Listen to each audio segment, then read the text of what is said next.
Two military ceremonies held within hours of one another. The first in Iraq, where the Americans signaled their attention is turning to a new front, Yemen. The second in Somalia, where al-Shabaab leaders said exactly the same thing. These new recruits will be sent to Yemen if needed. Both sides acknowledging what seems increasingly apparent.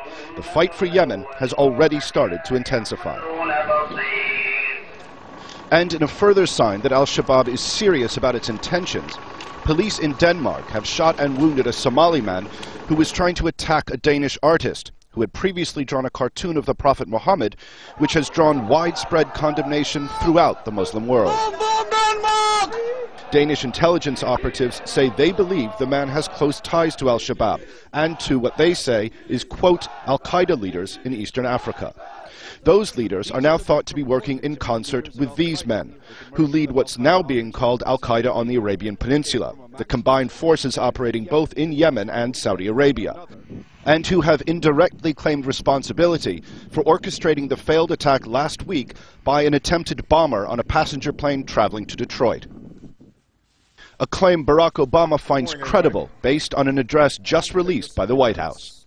It appears that he joined an affiliate of al-Qaeda, and that this group, al-Qaeda in the Arabian Peninsula, trained him, equipped him with those explosives, and directed him to attack that plane headed for America.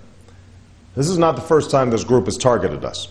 In recent years, they've bombed Yemeni government facilities and Western hotels, restaurants and embassies, including our embassy in 2008, killing one American.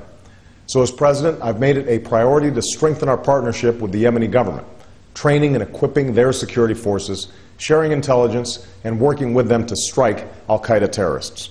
Obama has already taken steps to this end. Earlier this week, it was announced that the U.S. military aid budget for Yemen has been doubled for this year.